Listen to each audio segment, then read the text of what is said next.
Hello विद्यार्थियों, जैसा कि अपन पिछले वीडियो में रिप्रोडक्शन इन ह्यूमन मानव में जनन प्रक्रिया पढ़ चुके हैं। अब उसी से रिलेटेड आगे जो यूनिट है एम्ब्रियोलॉजी की, उसे शुरू करते हैं। और एम्ब्रियोलॉजी के अंदर जो पहली यूनिट है, पहला जो अध्याय है, लेसन है, उसका नाम है मानव में युग्मक जनन। आज अपन मानव में युग्मक जनन के बारे में अध्ययन करेंगे।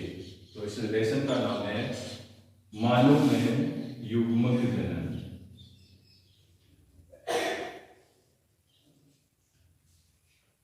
युग्मक जनन, इसे इंग्लिश में कहते हैं गैमेटोजेनेसिस इन ह्यूमन, यानी युग्मक जनन इंग्लिश में कहलाता है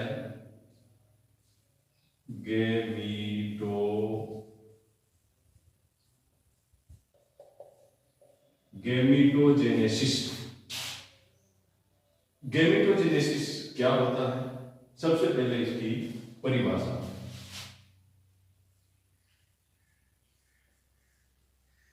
इस अध्याय को शुरू करने से पहले युग्मक जनन गैमेटोजेनेसिस क्या होता है, इस पर अपन अध्ययन करेंगे, इसकी परिभाषा को सीखेंगे।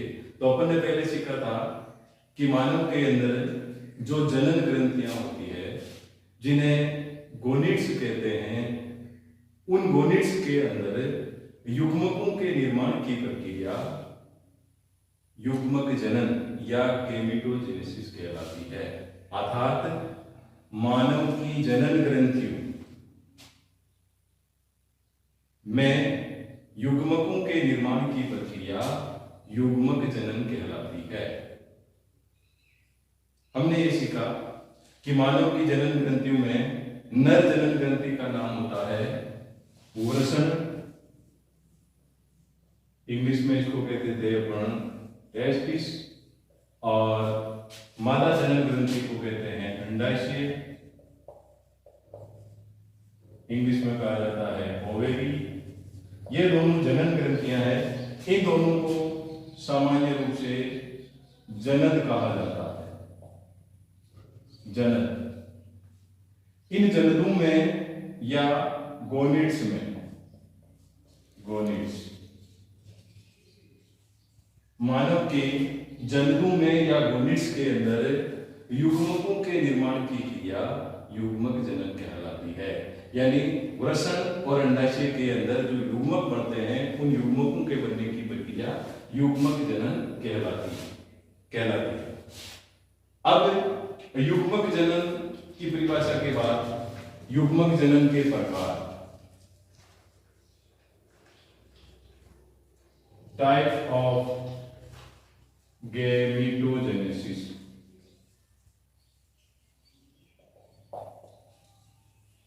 टाइप ऑफ गैमेटोजेनेसिस, युग्मक जनन कितने प्रकार का होता है? तो ये दो प्रकार का होता है। पहला जो टाइप कहलाता है वो कहलाता है शुक्राणु जनन। शुक्राणु जनन, और इस शुक्राणु जनन को इंग्लिश में कहते हैं स्पर्मेटोजेनेसिस।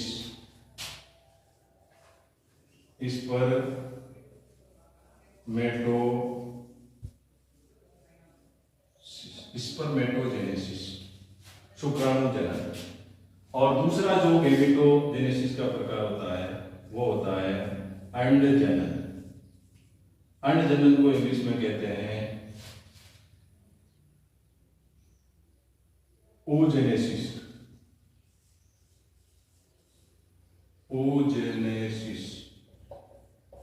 ये दो प्रकार का होता है गैमेटोजेनेसिस, स्पर्मेटोजेनेसिस यानी शुक्राणु जनन, और अंड जनन यानी oogenesis। शुक्राणु जनन क्या होता है? सबसे पहले स्पर्मेटोजेनेसिस की परिभाषा देखते हैं। स्पर्मेटोजेनेसिस का मतलब है मानव के अंदर जो वृषण होते हैं, वृषण के अंदर सेमिनिफेरस ट्यूब्स होती है, शुक्र जनन जो नलिकाएं होती है, उन शुक्र जनन नलिकाओं के अंदर जर्मिनल एपिथेलियम पाई जाती है और उन जर्मिनल एपिथेलियम के अंदर जर्म सेल, उस जर्म सेल से शुक्राणु के निर्माण की प्रक्रिया शुक्राणु जनन स्पर्मेटोजेनेसिस कहलाती है। यानी जर्म सेल्स से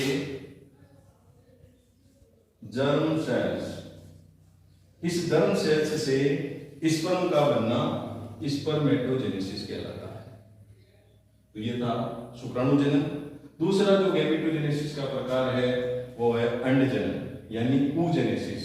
oogenesis का मतलब है मादा के अंडाशय के अंदर जो जनन कोशिकाएं होती है उन जनन कोशिकाओं में अंडाणु का निर्माण, ओम का फॉर्मेशन होना अंडजनन कहलाता है। मानव के अंडाशय में यानी मादा के अंडाशय में जनन कोशिकाओं में अंडाणु के निर्माण की प्रक्रिया oogenesis कहलाती है। तो ये तीन परिभाषा होगी। युग्मक जनन क्या है? मानव की जनन कोशिकाओं में युग्मकों के निर्माण की प्रक्रिया युग्मक जनन है। गैमेटोजेनेसिस है। गैमेटोजेनेसिस दो प्रकार का होता है, स्पर्मेटोजेनेसिस और oogenesis। स्पर्मेटोजेनेसिस का मतलब यह होता है कि नर की वृषण के सेमिनिफेरस ट्यूब के अंदर जर्म सेल्स पाई जाती है। उन जर्म सेल से स्पर्म का निर्माण स्पर्मेटोजेनेसिस है और मादा के अंडाशय के अंदर अंडाणु का फॉर्मेशन अंडजनन कहलाता है।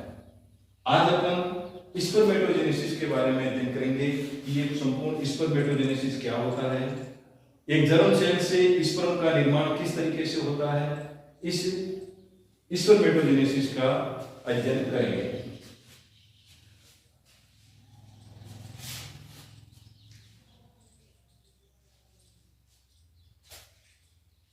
तो पहला जो टाइप है स्पर्मेटोजेनेसिस।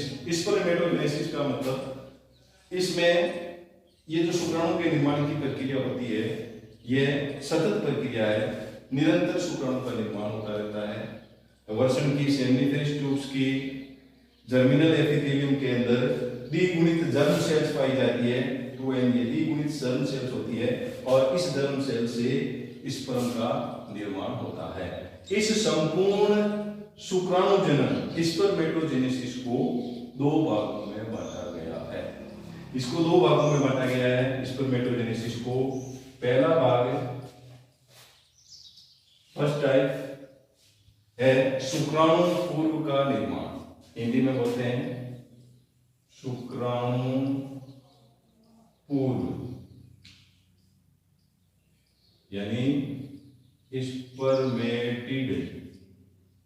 स्पर्मेटिड का निर्माण और स्पर्मेटिड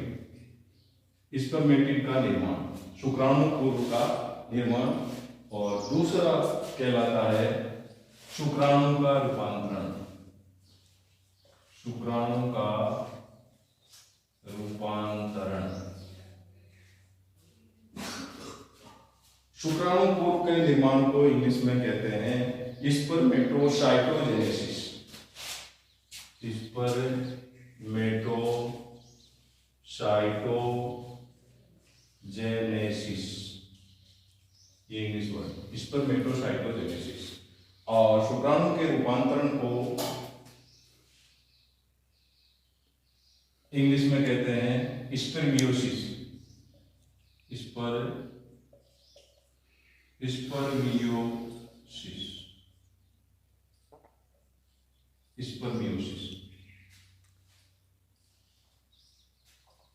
स्पर्मेटोजेनेसिस के अंदर दो चरण होते हैं, शुक्राणु पूर्व का निर्माण यानी स्पर्मेटिड का निर्माण और दूसरा होता है शुक्राणु का रूपांतरण यानी स्पर्मियोसिस।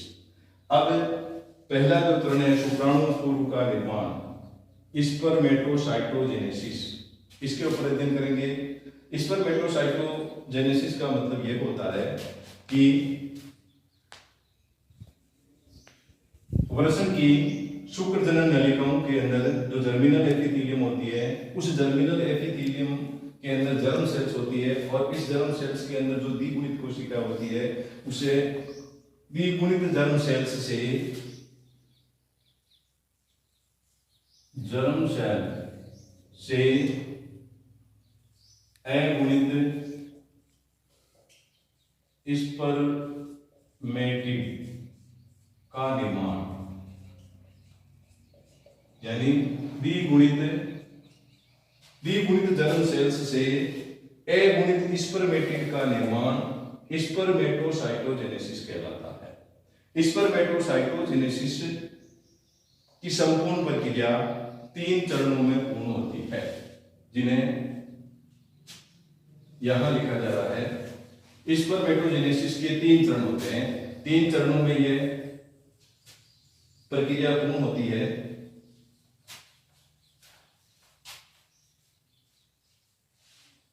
पहला चरण गुणन प्रावस्था कहलाता है, दूसरा चरण वर्धी प्रावस्था कहलाता है और तीसरा चरण परिपक्वन प्रावस्था कहलाता है।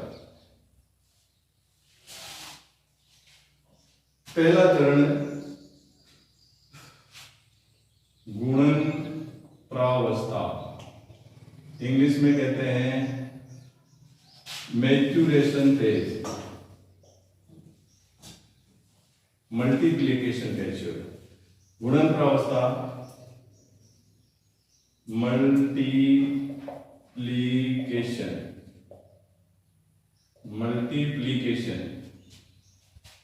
MULTI मल्टीप्लिकेशन फेज, गुणन प्रावस्था। दूसरी प्रावस्था होती है वर्धी प्रावस्था, इसको इंग्लिश में कहते हैं ग्रोथ फेज। और तीसरी होती है परिपक्वन प्रावस्था, इंग्लिश में कहते हैं मैच्यूरेशन फेज। ये 3 प्रावस्थाएं होती है स्पर्मेटोसाइटोजेनेसिस के अंदर शुक्राणु पूर्व के निर्माण। गुणन प्रावस्था, अब इनको एक के बारे में पढ़ेंगे।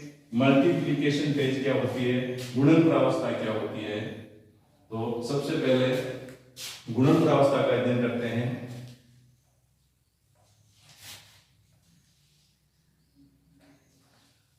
गुणन प्रावस्था में सेमिनिफेरस ट्यूब की जो जर्मिनल एपिथेलियम होती है, उस जर्मिनल एपिथेलियम के अंदर जो द्विगुणित जर्म सेल्स होती है, उस जर्म सेल्स के अंदर ये द्विगुणित 2n जर्म सेल, द्विगुणित जर्म सेल, इस जर्म सेल्स के अंदर समसूत्री विभाजन माइटोसिस होता है और माइटोसिस के दौरान इन कोशिकाओं की संख्या में वृद्धि होती है और इन माइटोसिस के दौरान जो बनने वाली कोशिकाएं होती है वो स्पर्मेटोगोनिया कहलाती है। यानी ये द्विगुणित जो जर्म सेल्स हैं, इसमें माइटोसिस हुआ, माइटोसिस यानी समसूत्रीय विभाजन हुआ। इस माइटोसिस से एक कोशिका से 2 कोशिकाएं बनी, फिर इनके अंदर माइटोसिस हुआ, माइटोसिस समसूत्रीय विभाजन हुआ, फिर इनकी संख्याओं में वृद्धि हुई। ये सभी कोशिकाएं द्विगुणित कोशिकाएं होती है। इन द्विगुणित कोशिकाओं को स्पर्मेटोगोनिया कहा जाता है। स्पर्मेटोगोनिया, यह संपूर्ण जो अवस्था है यह मल्टीप्लिकेशन फेज कहलाती है। यानी जर्म सेल्स के अंदर अर्धसूत्रीय विभाजन होता है और अर्धसूत्रीय विभाजन से जर्म सेल्स की संख्या में वृद्धि होती है और वृद्धि होने से द्विगुणित जो कोशिकाएं बनती है, उन कोशिकाओं को स्पर्मेटोगोनिया कहा जाता है। अब गुणन प्रावस्था के बाद में दूसरी जो प्रावस्था आती है उसका नाम है ग्रोथ फेज, वृद्धि प्रावस्था। वर्दी प्रावस्था, growth phase, growth phase. Growth phase, इस फेज में किसी भी प्रकार का विभाजन नहीं होता है, केवल इन स्पर्मेटोगोनियन जो सेल्स होती है, स्पर्मेटोगोनियन जो सेल्स होती है, इनमें से एक सेल्स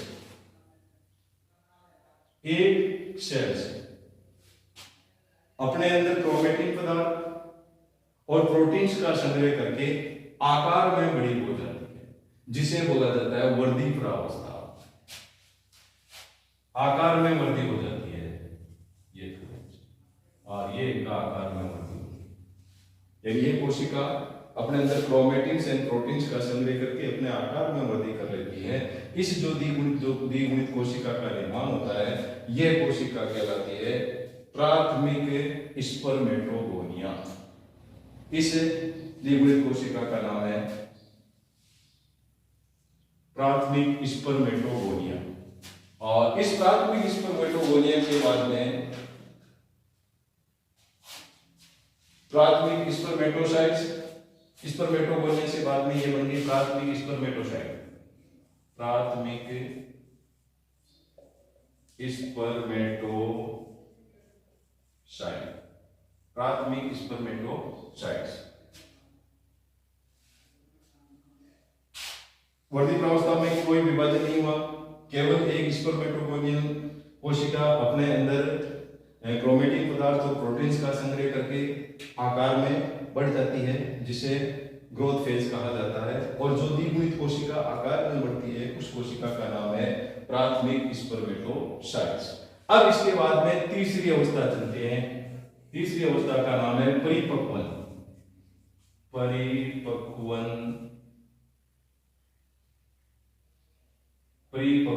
प्रावस्था,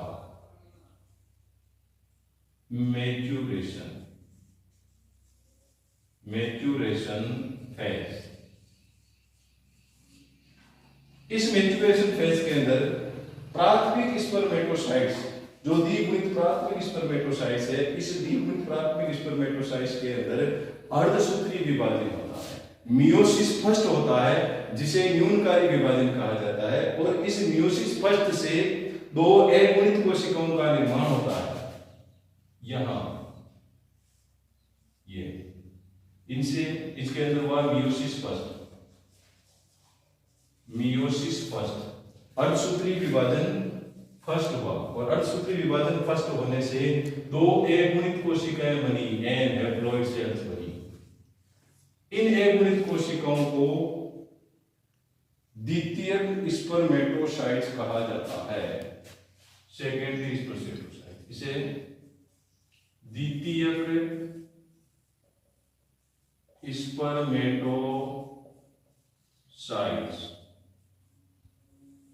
स्पर्मेटोसाइट्स कहा जाता है। अब इन द्वितीयक स्पर्मेटोसाइट्स के अंदर मियोसिस सेकंड होगा, और इस मियोसिस सेकंड के द्वारा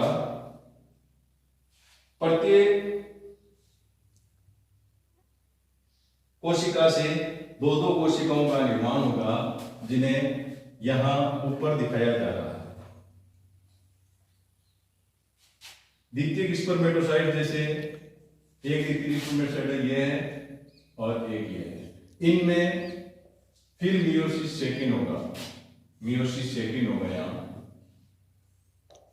मियोसिस सेकंड, यानी अर्धसूत्री विभाजन सेकंड होने से चार सेल्स बनती है एक, और इन चारों सेलों को स्पर्मेटिड कहा जाता है, स्पर्मेटिड या शुक्राणुपूर्व कहा जाता है, शुक्राणुपूर्व।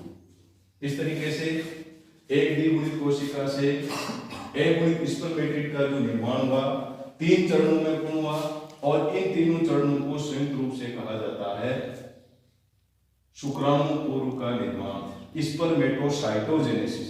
इस स्पर्मेटोसाइटोजेनेसिस को दोबारा देखें। संपूर्ण स्पर्मेटोसाइटोजेनेसिस यानी शुक्राणुपूर्व के निर्माण को तीन चरणों में बांटा गया है।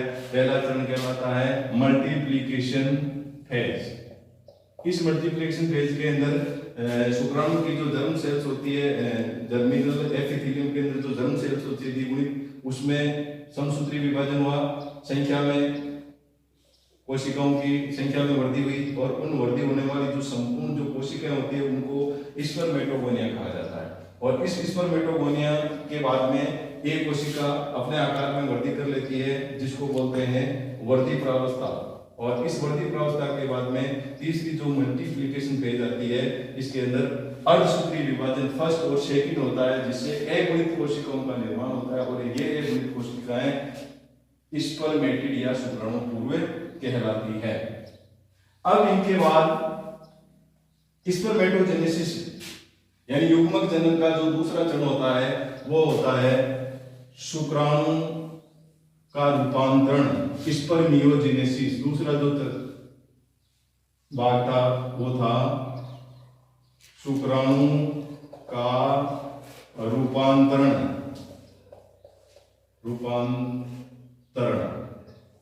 इसको स्पर्मियोजेनेसिस कहते हैं। स्पर्मियोजेनेसिस।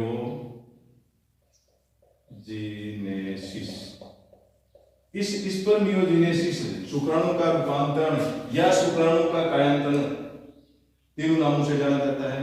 इस शुक्राणु के कायांतरण के अंदर जो अगुणित स्पर्मेटिड होता है, अचल गोलाकार अगुणित स्पर्मेटिड से चल पूंछ युक्त, ये पूंछ वही होता है, ये पूंछ युक्त स्पर्मेटिड स्पर्म का निर्माण होता है। ये स्पर्म है, इनसे ये स्पर्म बनते हैं।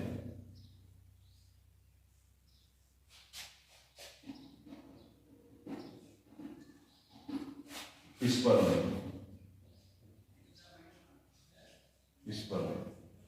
यानी स्पर्मियोजेनेसिस के अंदर जो अगुणित स्पर्मेटिड होते हैं, शुक्राणु पूर्व होते हैं, उन शुक्राणु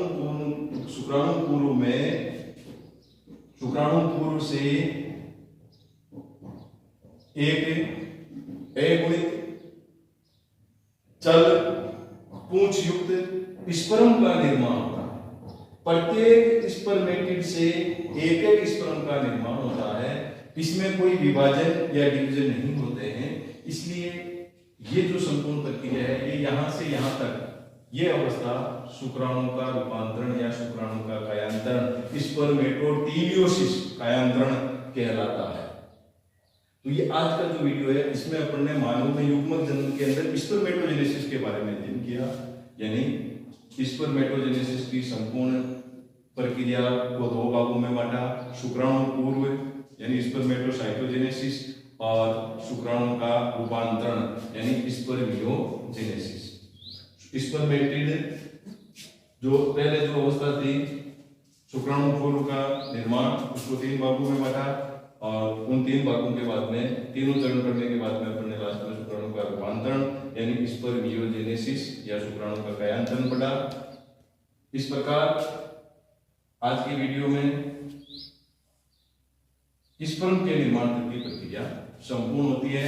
कल एक मानव का जो स्पर्म होता है, एक शुक्राणु होता है, उसकी संरचना कैसी होती है कल पढ़ा जाएगा। धन्यवाद।